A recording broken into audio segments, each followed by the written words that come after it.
Hello, so I'm having a look at one of these unknown branded 1080p action cameras that have been available on Amazon for years. About 10 years ago I used to have one of these, or something that looked identical to this one. It produced mediocre video and had gaps of missing footage between the 3-minute video files it created by its looped recording mode. I was in need of another cheap camera recently, and the reviews looked fairly promising, so I decided to invest the £32, down from £36 with a click to apply discount button on the Amazon website, which is great. It doesn't come much cheaper than that. I bought a brand new 32GB micro SD card, which coincidentally cost the same £6 that I saved with a click for the voucher button on the Amazon website, so I think we're ready to go. So the camera has a cylindrical aluminium shell, so it has the look of a bike light. It's got a nice finish, feels like it will be pretty durable. Comes with an array of bits and pieces. Firstly, a non-standard USB cable, so don't lose this one. Then you have the handlebar mount, a lanyard for tying to the end caps in case it falls off of the bike, and a helmet attachment. So you've got the obligatory instruction manual here, which is fairly detailed. It's kind of bad translation from the original Chinese, I guess, but it's comprehensible enough. You can see it's got the specs of the camera there, 30 frames a second, 1080p or 720p. So we've got the 32GB micro SD card that we got from Amazon as well. Take the end cap off the camera there and pop that in.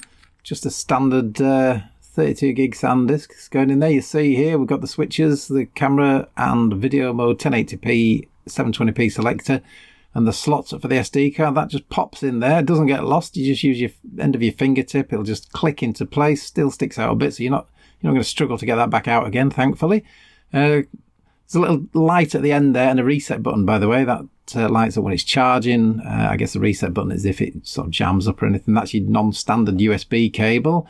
Not quite a mini USB, not quite a micro USB. It's kind of in between. You'll find it difficult to get a replacement for this if you lose it, so keep hold of it. USB cable just pops into the back of the camera there. That'll charge it up. It'll take a few hours for this to charge up. The battery seems to be pretty decent. Here's the handlebar adapter. It's just, all this does, it grabs hold of the handlebars. There's some rubber pieces in there to stop it moving about. It gives you a tripod thread, and then you've got the top piece which just goes around the camera itself, holds it in place with that little clip there, and gives you a tripod thread so you can attach the camera to, I mean, this is a standard tripod thread, so it will attach to any tripod mount that you might have already, so that's quite handy. This thing is for the helmet. You've got a 3M adhesive strip at the bottom of there. That will glue itself onto the helmet, and you've also got some Velcro there. So if you don't want to use the 3M adhesive, or you just want to use, or you want some extra protection so it doesn't fly off or get hit by something, that Velcro will strap around the top of a bike helmet through one of the vents, and that will hold it in place. You've also got the little screw there which you can loosen, and that will let you adjust the angle. So here you go. We've just clipped the camera into place here. You can see we've pushed the attachment back. We can adjust the angle on this if we want, and that's it in place. Really, it's a case of press the button at the front. That'll switch it on. You get like a little vibration noise, and the red record light goes on and off. That lets you know it's come on. Press the record button. The red record light will stay on. That means it's recording. And obviously, if you press it again, you'll get the light go back off, so you know it's stopped recording. And then you can turn it off again there. Every one of these actions with the buttons there is confirmed with a vibration, which you can feel is quite strong. So you know it's definitely doing it. So basically, I don't really use these mounts that come with these things. I just normally cable tie it to the top of my bike helmet. So there it is. It's just cable tied on there.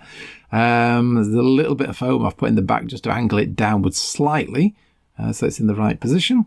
And that will do me, actually, just bog standard cable ties.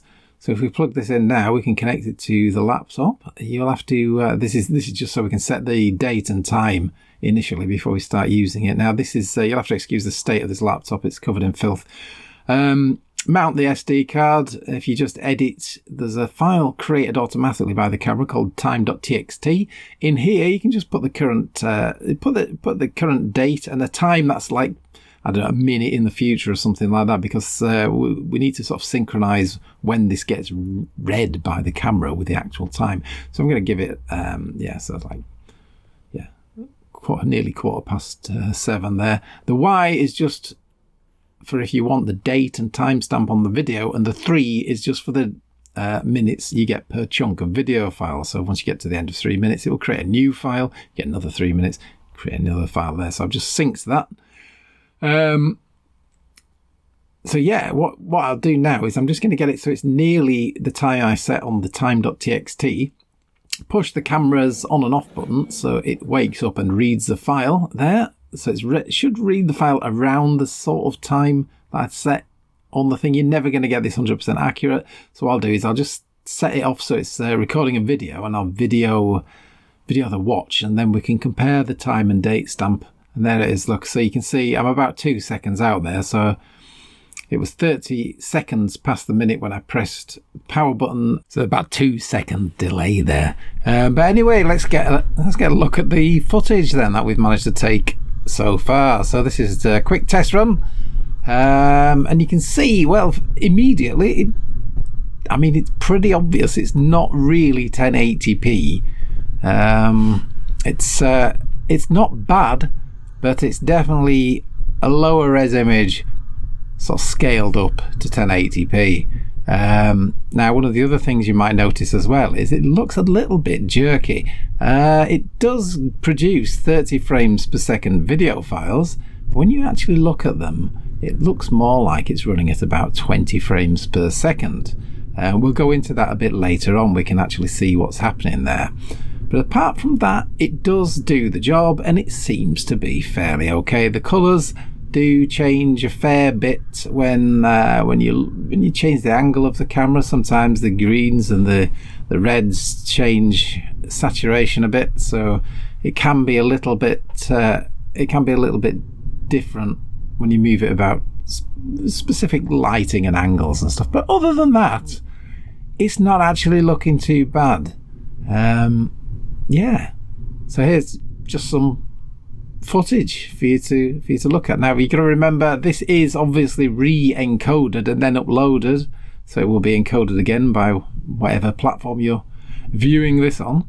But I have taken the footage from the camera. In order to be able to edit it, I've had to re-encode it as MP4 footage, and this, I've left this at such a high data rate level that there's no additional distortion, there's no more artifacts or anything like that being put into the video. The actual converted video I'm using to edit is bigger in file size than the original that came off the camera, so we're not losing any quality in the process.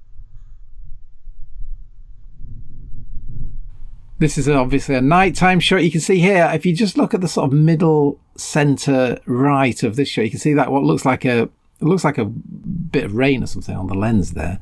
That's actually coming from the street lamps. You do get a sort of you see one there as well. You get this sort of lens flare kind of thing that does catch the lens on this quite a bit. I've not really had this before with many other cameras. If you can get kind of like a ring of light in the field of the video at night, depending on how you catch it. Now look at this. You can see here, nighttime, you're not going to get clear registration plates, I'm afraid. There's not enough light at night time for it to have a really good picture. I mean, you can see what's happening.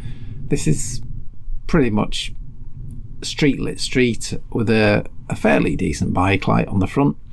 You can see you can't see that much detail here, so it's not going to be brilliant for recording footage in the night, but it's not that bad.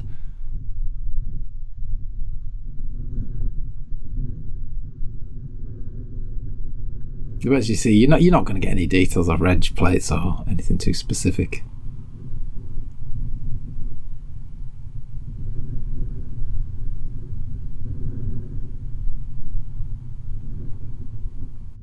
And this is a B road, completely unlit. The only light here is coming from fairly powerful, but not too ridiculous bike light at the front there. There's actually two, so you can see there's a beam that looks like it's off to the left. There is actually another beam that's going off to the right, which is slightly less powerful, but the camera's not really picking that up.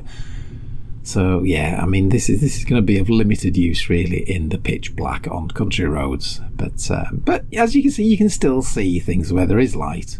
So it may be of some use to you there. So we're just going to have a look now. I did mention before about the format of the video.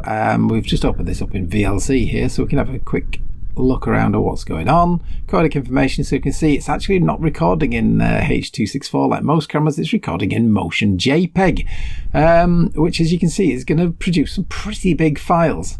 So we're talking like 300, 400 megabytes per 3 minutes on this thing, so it's quite chunky. You'll also notice there it's very variable. Now, the reason I'm pointing this out, the bit right there, you're talking about 28 megs to 33 megs a second, megabits a second there, so about 33. But I've seen that will go up to about 35 to 40 megabits a second. Now, the reason why I'm pointing this out is that about the frame rate. I was a bit worried maybe the frame rate was lower because I was using maybe an SD card that wasn't fast enough to cope with the video, the amount of data being written per second to the disk, to the memory card, sorry. But as you can see in the night time, you still get the lower frame rate, and it's only doing about 9 megabits a second here.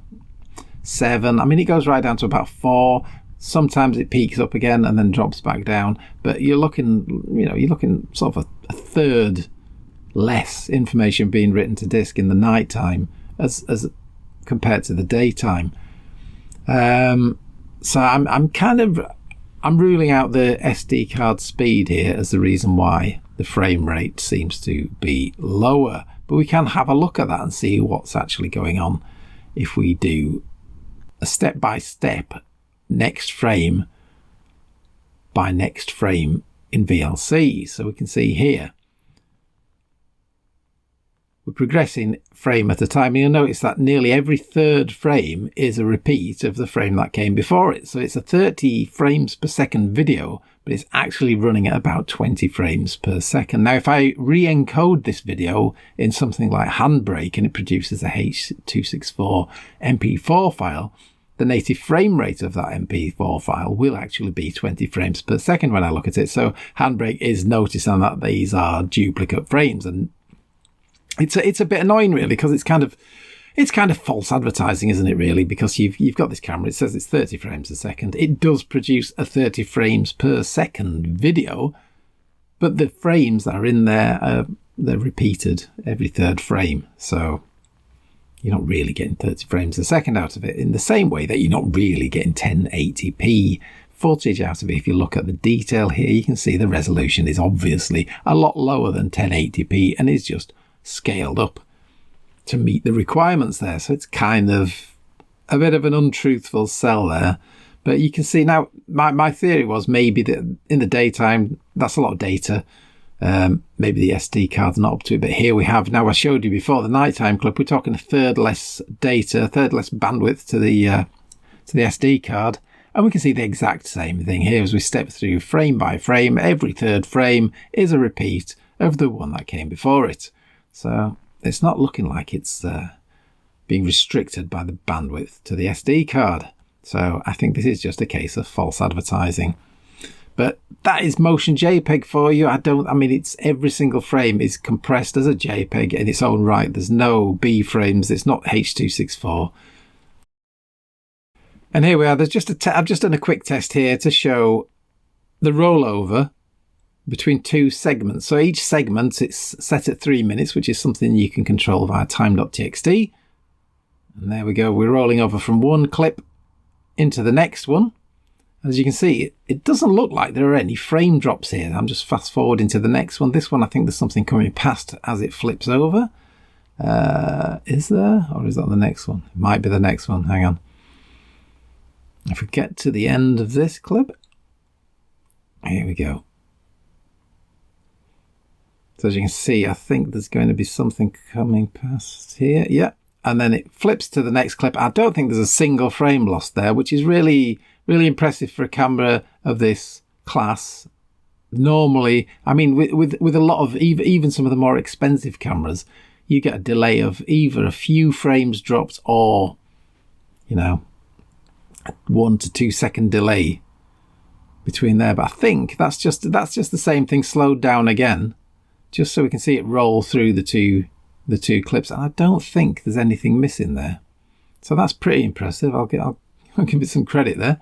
So I guess one of the main reasons why people are going to want one of these cameras is that they can use it for evidence recording should there be an accident, etc. How good is this then, given that the resolution's not brilliant at picking out things like registration plates? So I just thought I'd put a bit of footage in here, just zooming in on various details so we can see how well that comes out.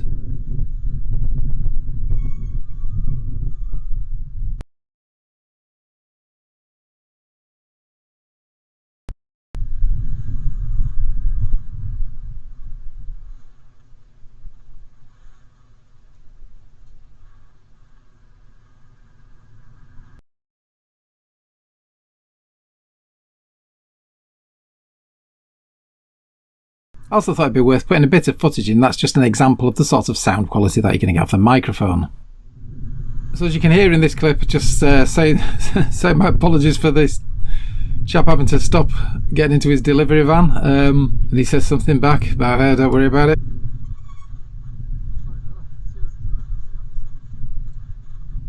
You can't really, it's quite difficult to hear what's being said. Picks up the wind noises quite a bit, but the actual audio from other things is quite low. So I think if you're using this as some sort of evidence recording device, you would really have to sort of go in there, extract the audio and maybe tweak it a bit, maybe compress it a bit, something like that, a bit of dynamic audio compression. Do something like that to try and lift the vocals out of it a bit. But I think if you're actually moving, you're not going to pick up much in the way of speech or anything else, any surrounding noise. Just for the wind noise, really. I mean, that's a part and parcel of how this thing's designed, really. The microphone's underneath the lens at the front of the unit, so it's kind of facing down towards the helmet. Maybe if I got it in the mount, so it's lifted off the helmet a bit, maybe it would be a bit better, but I don't think it's going to make too much difference on there, to be honest. So this is the 720p mode of the camera. You can see here, it's actually considerably lower quality. You can see here, I mean, it becomes really obvious that this isn't 720p at all when you start looking at these videos now. It's pretty low res. That's just been upscaled to 720p. But we've also still got this frame rate problem, which we'll have a look at in a second, where it's still 20 frames a second. I think this is just how it is. I don't think there's much you're going to be able to do about this. As you can see, I mean, it's still good enough for getting car registration plates and things like that, so it's not that bad. As you can see, we've got some old dear decides to overtake here on the approach to this junction and brakes, and then decides it isn't going, but whatever. But yeah, you can get all the details off here. You can see that when it zooms in, that the quality is not quite as good as in the 1080p mode, which obviously isn't quite 1080p.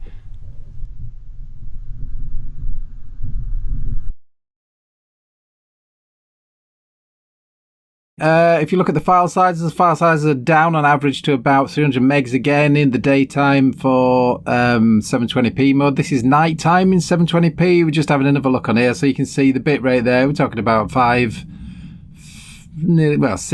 megabits a second there, 6.5. So it's still a lot lower than what you'd expect out of the 1080p mode. Yeah, there we are. It's just 720 there, and yeah, if we look at the frames, we can see we're still dropping 1 in 3 frames here. So I don't think this is anything to do with the SD card.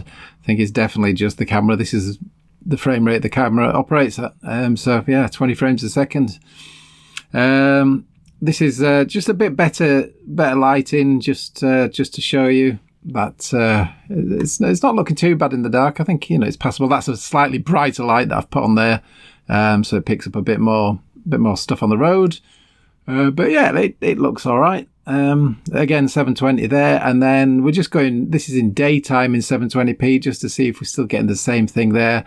And you can see we've still got this frame repetition So again, about 20 frames a second in reality here in 720p mode. So make of that as, if this is a deal breaker for you, if there's slightly jerkier video, it's not going to be any good for you. But if not, it might be fine. I think it's fine for me. And as you can see, there's just the bit rate in 720p mode, so we're looking about a third less than what we normally see. So bobbling along even about 20 megabits a second there. So so I mean, basically, you're gonna have a lot more. You can have a lot more capacity for video on your card if you use this mode. So about a third extra, a third less space taken up in general. So maybe it's given you're limited to a 32 gigabyte card according to the instruction manuals. Maybe this is a better mode if you are just using this for things like evidence collection and stuff. I mean, it's probably not going to be the camera of choice if you're bothered about putting things on YouTube and stuff, but hey ho, it is what it is. I think it's for the money. You can't really argue too much about this. It's half the price of something like a Mobius camera. So probably about time to wrap this up. It's been a bit of a long-winded affair. Apologies for that, and thank you very much if you've watched the whole thing. In summary then, so we've got a 32 to 36 pound camera. I did forget to mention, I did test the battery life on this. So it's from a full charge, did a couple of rides on it. So it was like a ride the night before and a ride the next day. So in total, between charges, I got 190 minutes in 720p mode there, which is about three and a bit hours. So that is actually quite an exceptional battery life for this size of camera. I think you'd be hard pushed to find anything else on Amazon that's so cheap and so small and has this kind of battery life, which I'm putting down to it being motion JPEG rather than the H.264, which does take a lot more electricity to produce these compressed files. So yeah, I'm quite impressed with that. I'm very happy. And that's almost, that's not far. It's not that far away from the total time you're going to get on the card. Really, 32 gigs, maybe an hour or so more. But yeah, it's all right. So yeah, in general, we've got a very, very small, compact, robust, waterproof camera. On the plus side, massive battery life. Images are decent enough to get details off them. It's pretty low profile. It doesn't stick out like a sore thumb. Lots of versatile mounting options come with it. Yeah, I think it's the image. The image is good enough. I mean, it's good enough to pass for if you are wanting this to record accidents and things like that. And there's no gaps between the video files anymore, like what used to be the case on the older version of this. So that's good. You're not going to miss any accidents that happen as the videos swap in between two different files on the SD card. So the only real negative points are the resolution. I mean, it's obviously not 1080p. It has been upscaled to 1080p, but it's not bad. It's not too far off, and you do see a drop in resolution when you go to 720. That is fairly more obvious that it's something. It looks more like a 480p footage, maybe scaled up to 720. On the downsides as well, you've got the file sizes are quite big, but again, that swings and roundabouts. That means you're getting more battery life, and I think frame to frame you're getting more clarity for details, which sort of makes up for the fact that it's not really as high a res as it's advertised to be. All in all, I'm quite happy with it for doing the job it does at the price it's set at. I don't think there's really much to complain about. As I say, if you're wanting to be some kind of superstar YouTuber, you're going to invest some more money in things. The other point to make here, obviously the sound's not very good. You're just going to get a lot of wind noise. You're not going to pick much in the way of voices and stuff up, so if that's going to be a problem, you may want to consider something else. Or you could obviously use something like a dictaphone or some sort of portable digital recorder to record the audio and then just overlay it on top when you're finished, if it's that important to you. You're going to find a very similar sort of thing with all the other cameras though on Amazon, especially the ones that are encased in waterproof clear casings like the GoPro style ones, which really do muffle the audio. And also one of the other things to consider is that this is, because it is motion JPEG, you might find it difficult to edit in the software that you're using. For example, things like iMovie will not natively edit this. You will have to convert it first to MP4, which you will have to do with something like Handbrake or FFmpeg or whatever you are using that can convert between these file formats. So do keep that in mind. It may add some extra faff to what you're doing, but for most people I am imagining they won't be using this to really edit down in any serious way. It will mainly be used, I mean, it's already in 3-minute chunks. It will mainly be used for just having on disk in case there's an accident. So I think that more or less wraps it up, really. Sorry, it's been a bit of a long-winded video already, but I hope it's gone into enough detail to allow you to make your mind up whether or not you want to get one of these cameras or not. I think they're really good value for money. I think the quality is decent enough in the daytime to be used for evidence with the reg plates and what have you. Nighttime, I mean, you know, you're going to be hard pushed to find something that's brilliant. You will get better cameras, but they will cost you about double the price. So, yeah. Thank you very much for watching. Goodbye.